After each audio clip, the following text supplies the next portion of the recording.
इस मूवी का नाम है ब्रेड 2018। फिल्म की शुरुआत दो लड़कियों को दिखाने से होती है जो एक कमरे में बैठकर नशे वाली पैकेट्स गिन रही थी और ये हिसाब किताब कर रही होती है कि इनके कितने पैसे बनेंगे, क्योंकि वो दोनों एक काफी बड़े ड्रग माफिया के लिए काम करती है। उनमें से एक का नाम टिल्डा था। उन दोनों की दोस्ती काफी गहरी थी। अपना काम करने के बाद ये लेट गई थी आराम करने के लिए, फिर तस्वीरें बनाने लगती है। पर तभी इनके दरवाजे पर दस्तक होती है क्योंकि पुलिस आ गई थी, जिस वजह से दोनों काफी घबरा गई थी। बचने के लिए खिड़की से बाहर आती है और फिर यहाँ से भाग जाती है। अगली सुबह शहर छोड़ने के लिए वो ट्रेन में बैठ जाती है ताकि पुलिस उन्हें ढूंढकर गिरफ्तार न कर ले, क्योंकि नशा बेचने की वजह से उनका नाम क्रिमिनल्स यानी मुजरिमों की लिस्ट में टॉप पर सबसे ऊपर आ गया था। ट्रेन में ही टिल्डा की दोस्त वॉशरूम में जाती है और अपने बॉस को कॉल करके बताती है कि कल रात जब हम काम कर रही थी तो हम पर पुलिस का हमला हो गया, हमें भागना पड़ा और सारा माल वही रह गया जो तकरीबन $80,000 के आसपास का था। वो बात कर ही रही थी कि तभी बाहर से कोई दरवाजा जोर जोर से पीटने लगता है। दरवाजा खोलने पर वहाँ ट्रेन कंडक्टर था जो उससे टिकट मांगता है, पर क्योंकि जल्दी जल्दी उन्होंने ट्रेन पकड़ी थी तो टिकट उसके पास नहीं थी, जिस वजह से वो कंडक्टर को अंदर खींचकर उसका मुंह बंद कर देती है। ट्रेन से उतरने के बाद जब वो सड़क पर से गुजर रही थी तो सामने बैठा भिखारी उन्हें गालियां देकर कहता है कि ये दोनों तो पागल और डायने हैं। दोनों को गुस्सा आता है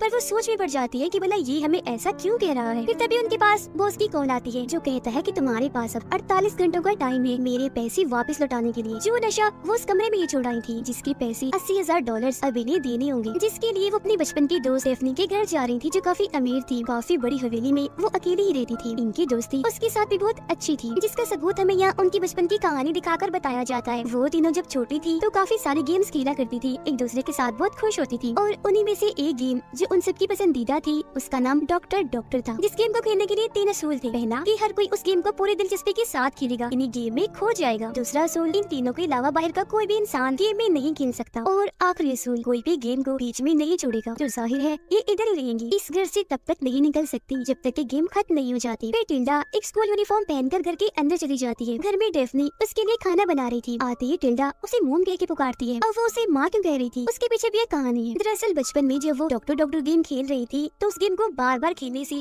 टिल्डा बोर हो गई थी। कोई और गेम खेलने का कहती है, लेकिन क्योंकि गेम को बीच में ही नहीं छोड़ सकती थी तो मजबूरन उन्हें ये खेलनी ही पड़ती है। असल में डॉक्टर गेम कुछ यूँ थी कि उनमें से एक डॉक्टर बनेगी जबकि बाकी की दोनों माँ और बेटी। डेफनी बनती है माँ जबकि टिल्डा की दूसरी दोस्त डॉक्टर बनती है। लेकिन अब टिल्डा को अपना बेटी वाला रोल पसंद नहीं आता क्योंकि वो डेफनी को अपनी माँ बनाना पसंद नहीं कर रही थी। जिस दौरान इनकी बहस हो जाती है जो हाथापाई में बदल गई। वो ये गेम पेड़ के ऊपर बने एक छोटे से घर में बैठकर खेल रही थी तो हाथापाई की वजह से डेफनी नीचे गिर जाती है और फौरन बेहोश हो गई। हॉस्पिटल ले जाने पर डॉक्टर बताते हैं कि इसके दिमाग में गहरी चोट आई है, जिस वजह से हो सकता है कि इसका दिमाग ठीक से काम न करे, मतलब जहनी तवाज़ुन खराब भी हो सकता है। जिसके बाद कहानी वापस मौजूदा वक्त में आती है और गेम के मुताबिक ही टिल्डा डेफनी को मोम कह रही थी। यहाँ हमें पता चलता है कि दिमाग में चोट लगने की वजह से डेफनी का जहनी तवाज़ुन सच में काफी खराब हो गया है, क्योंकि अब वो इस बचपन की गेम को सच मानने लगी थी। यही वजह है कि वो टिल्डा को अपनी बेटी मानती है, उसके लिए खाना बनाती है। अब हालांकि वो काफी अरसे के बाद मिली थी पर डेफनी को लगता है कि वो अभी स्कूल जाके आई है। डेफनी की माँ होने की असूल काफी सख्त थी। वो जैसे ही टिल्डा के बड़े बड़े नाखून देखती है तो गुस्से में उसका हाथ पकड़ लेती है और बोलती है कितने गंदे नाखून है, काटो इन्हें फौरन। पर जब टिल्डा नहीं काटती तो वो खुद ही कैंची लेकर काटने लगती है। लेकिन ठीक इसी वक्त कोई दरवाजे की बेल बजा देता है जो इनकी दोस्त थी जो डॉक्टर का रोल कर रही थी। अब भी वो एक डॉक्टर बनती है उनके घर में आती है। डेफनी यहाँ उसे बताती है कि मेरी बेटी को बहुत खांसी हो रही है, डॉक्टर साहिबा जरा देखिएगा क्यों खांसी ठीक नहीं हो रही। जिस पर डॉक्टर उसका चेकअप करती है और इलाज करते हुए उसके घुटने पर एक हथौड़ी मारती है जिससे उसे काफी दर्द हुई। वो जोर से चिल्लाती है। अब टिल्डा और उसकी दोस्त ये अजीब हरकतें इस वजह से कर रही थी, मतलब गेम खेलने पर मजबूर वो इसलिए थी क्योंकि इसके पीछे वजह थी। असल में डेफनी के घर में एक ऐसी खुफिया तिजोरी है जिसके अंदर बहुत सारे पैसे हैं, तकरीबन लाखों $। पर क्योंकि डेफनी का ज़हनी तवाज़ुन तो ठीक नहीं है तो पैसों की उसे कदर नहीं है, न ही जरूरत। और क्योंकि टिल्डा और उसकी दोस्त को अगले 48 घंटों में $80,000 का इंतजाम करना था, इसीलिए दोनों यहाँ उस तिजोरी से पैसे लूटने के इरादे से आई थी। उसके साथ गेम खेलकर बेटी और डॉक्टर का रोल करेंगे ताकि डेफनी को शक न हो, ताकि थोड़े वक्त और यहाँ रुकी वो अपना मिशन पूरा करने चोरी करके भाग जाए।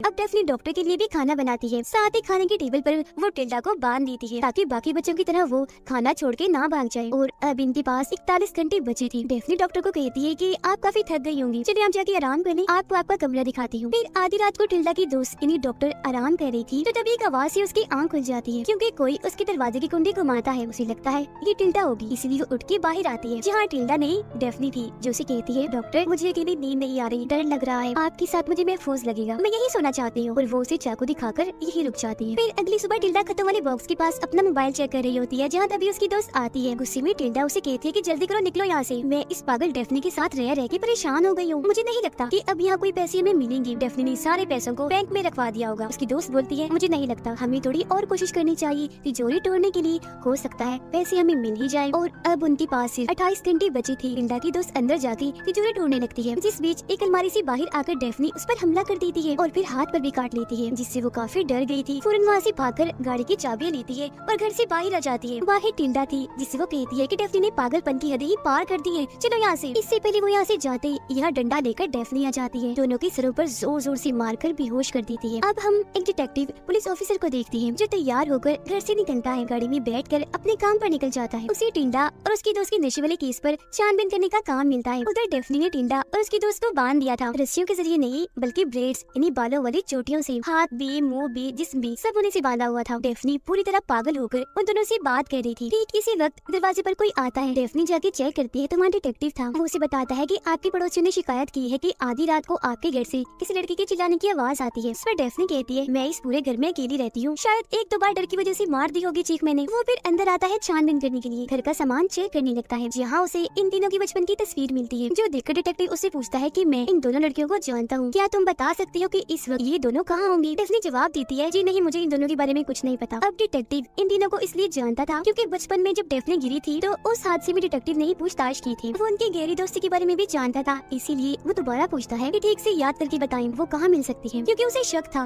कि हो ना हो वो दोनों लड़कियाँ इसी घर में ही है। जिस बात से डेफनी को गुस्सा आ गया था और वो अपने मुँह से ये निकाल देती है कि वो दोनों गायब है, जिससे डिटेक्टिव का शक यकीन में बदल जाता है कि वो इधर ही है। ठीक इसी वक्त अचानक ऊपर से आवाज आती है, तो वो चेक करने ऊपर जाने लगता है, लेकिन डेफनी उसे रोक देती है, कहती है कि आप मेरे घर की तलाशी नहीं ले सकते ऐसे, पहले अपना लाइसेंस दिखाएं। लेकिन फिलहाल क्योंकि उसके पास लाइसेंस नहीं था तो वहाँ से जाने लगता है, पर जाते जाते वो कहते हैं कि अगर वो दोनों लड़कियाँ इस घर में है तो मैं लाइसेंस के साथ वापस जरूर आऊंगा, क्योंकि वो सच में गायब है और उनका नाम क्रिमिनल्स वाली लिस्ट में टॉप पर है। ये सुनकर डेफनी ऊपर जाती है और घर के सभी दरवाजों को मजबूती से बंद करने लगती है ताकि दोनों को पुलिस से बचा सके। अब उन दोनों ने खुद को आजाद कर लिया था, इसलिए एक बार फिर तिजोरी ढूंढने लगती है, जिसके बाद डेफनी टेबल पर खाना लगाती है। वो टिल्डा की दोस्त को कहती है मैं जानती हूँ तुम किस मकसद के लिए यहाँ आई हो, जो काम तुम करना चाहती हो उसके लिए कुछ पहेलियाँ, कुछ छुपे हुए कोड्स हैं जिन्हें जहन में रख के तुम्हें इस हवेली में आगे बढ़ना होगा। एक जगह ऐसी है जहाँ मेरी डॉल्स पड़ी है, फिर आगे बढ़ के एक शीशा तुम्हें दिखेगा जो तुमसे कुछ बोल रहा होगा क्योंकि उसके ऊपर कुछ लिखा हुआ होगा, और जब तुम उस कीमती चीज नंबरों को तोड़ोगी तो कब्र फौरन खुल जाएगी और तुम्हारा मकसद पूरा हो जाएगा, तुम वो हासिल कर लोगी। अब टिल्डा की दोस्त को कुछ समझ नहीं आती कि वो क्या क्या बोले जा रही है। तब टिल्डा अपनी दोस्त को साइड में ले जाके बोलती है कि ये एक पहेली है, जिसे इशारों में वो समझा रही है जो तिजोरी तक पहुँचने का रास्ता है। नंबर्स वो तिजोरी के कोड्स को कह रही है और कब्र तिजोरी को, तो अब जल्दी से तिजोरी ढूंढने में लग जाओ। अब वो पहली पहेली यानी डॉल्स वाली बात को जहन में रख के आगे बढ़ती है। डॉल्स की मूर्ति के नीचे उसे एक कोड मिलता है जिसका इशारा हॉल में जाने की तरफ था। वो भागकर अब जैसे हॉल में आती है तो उसे वहाँ शीशे पर एक और कोड मिलता है। शीशा वो जैसे ही हटाती है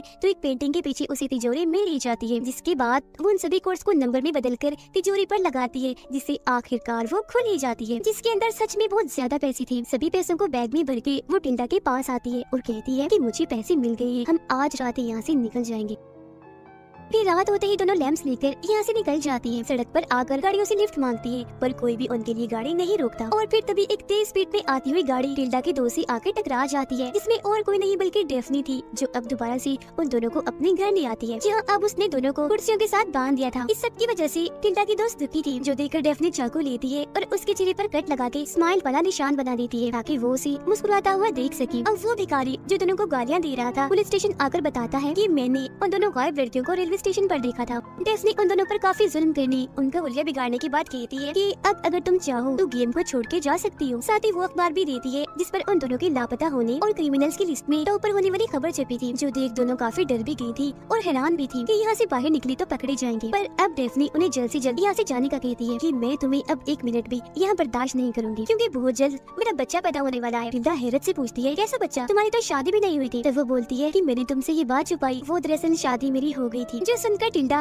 जोर जोर से हंसने लगती है कि भला इस पागल से किसने शादी कर ली। पर उसकी दोस्त के दिमाग में एक आइडिया आता है। वो फौरन उठ खड़ी हुई क्योंकि वो डेफनी के पागलपन को अपने फायदे के लिए इस्तेमाल करने का सोचती है। बोलती है, सुनो मेरी बात डेफनी, अगर तुम्हारा बच्चा होने वाला है तो तुम्हें फौरन अभी की अभी सर्जरी की जरूरत है, जिसके लिए वो भी मान जाती है और ये दोनों भी उसे लिटा देती है सर्जरी के बहाने जान से मारने के लिए। उन्होंने ऑपरेशन वाले सारे औजार भी ले लिए थे, साथ ही सर्जन वाले कपड़े भी पहन लिए थे और अब जैसे वो औजार से उस पर वार करने वाली थी कि तभी यहाँ डिटेक्टिव आ जाता है, जिन पे गन पॉइंट करके पीछे हटाता है और नीचे बैठने का कहता है। वो जब दोनों के पास जाता है तो डेफनी उठ खड़ी होती है और डिटेक्टिव के पेट में चाकू घुसा देती है। जख्मी होकर वो जैसे ही नीचे गिरता है, ये तीनों टांगों से मार मार कर उसका बुरा हाल कर देती है। फिर उसकी लाश को एक कवर में पैक करके बाहर जमीन खोदकर वहाँ गाड़ देती है। सबूत मिटाने के लिए उसकी गाड़ी को तालाब में फेंक देती है, जिसके बाद वो तीनों एक ही जैसे कपड़े पहन के खाने के टेबल पर बैठ जाती है। काफी खुश लग रही थी और मजे से अपना खाना एंजॉय करने लगती है। अगली सुबह जब किसी काम से टिल्डा की दोस्त बाहर आती है तो उसे वहाँ डिटेक्टिव दिखता है, जिसकी हालत काफी खराब थी, खून में लथपथ था, डरावना लग रहा था। टिल्डा की दोस्त पर हमला कर देता है पर वो काफी घबरा जाती है, ये सोचकर कि हमने तो उसे जमीन में गाड़ दिया था, तो फिर ये बाहर कैसे आया। फिर तभी इधर टिल्डा और डेफनी भी आ जाती है, जो उसे अंदर आने का कहती है। अब टिल्डा की दोस्त को खतों वाले बॉक्स से एक छन्ना मिलता है, जिसे उन्होंने डिटेक्टिव की लाश के साथ ही दफन कर दिया था। ये देखकर वो कब्र खोदती है पर उसी वहाँ डिटेक्टिव की लाश नहीं मिलती, जो देख वो काफी डर भी गई थी और परेशान हो गई थी। फौरन हवेली के अंदर आती है, बेड के नीचे से उसे काफी पुरानी डायरी मिलती है, जिसके अंदर उनके नशे वाले केस और डिटेक्टिव की मौत के बारे में पहले से लिखा हुआ था, जो देखकर उसकी होश उड़ जाती है। तभी इधर डेफनी आती है, जो उसे बता रही थी कि यहाँ जो कुछ भी हो रहा है वो सब इस डायरी में बहुत पहले का ही लिखा हुआ है। टिल्डा की दोस्त को अभी भी समझ नहीं आती कि आखिर यहाँ चल क्या रहा है। तब डेफनी उसे अपना बाजू देखने को कहती है और जब वो अपनी बाजू को चेक करती है तो उस पर बहुत सारे किसी के काटने के निशान थे। तब डेफनी बताती है कि तुम्हारे बाजू पर जितने भी निशान हैं, इतने ही बार तुम यहाँ पर आई हो, जिससे यहाँ ये खुलासा होता है कि सिर्फ डेफनी ही नहीं बल्कि टिल्डा और उसकी दोस्त का भी ज़हनी तवाज़ुन खराब है। इतना खराब कि उन्हें पागल कह सकते हैं। और शुरू से अब तक जो कुछ भी हुआ है सब एक गेम का हिस्सा है, जो गेम सालों से इस हवेली में चलती आ रही है। तिजोरी ढूंढते हुए डेफनी ने टिल्डा की दोस्त के हाथ पर जो काटा था वो उसका पहला राउंड था और इसी तरह फिर बार बार गेम उसी राउंड की तरह ही चलती रही। जब भी तो उसके हाथ पर इतने सारे काटने के निशान थे और टिल्डा की दोस्त को कब्र खोदने पर डिटेक्टिव की लाश इसीलिए नहीं मिली क्योंकि हकीकत में वो डिटेक्टिव था ही नहीं, वो तो बस तीनों लड़कियों के दिमाग में बनाया गया उनकी गेम का एक कैरेक्टर है। उसकी तरह ही ना कोई डिटेक्टिव की गाड़ी थी, ना ट्रेन थी, ना बेकारी हवेली तिजोरी, कुछ भी नहीं था, बल्कि वो बस उनके खिलौने वाले रोल्स थे जो सारे के सारे इन पागल लड़कियों ने खुद ही बनाए थे। खिलौनों की पूरी दुनिया बनाई गई थी, जिन्हें हकीकत इन्होंने अपने दिमाग में ही सोच लिया था। असल में ये तीनों लड़कियां कपड़े की बनाए हुए एक टेंट में बैठी है। सब कुछ टेंट में उन्होंने इसलिए सोच लिया क्योंकि उनके मुताबिक बाहर की दुनिया बेकार है। और अब हमें दोबारा से एक बूढ़ी औरत दिखाई जाती है जो कि डेफनी थी और बाहर से टिल्डा पहले की तरह स्कूल से वापस आती है, पर अब वो दोनों काफी बूढ़ी हो चुकी है, जिसका मतलब था कि अब इस पागल गेम को चलते चलते उनकी पूरी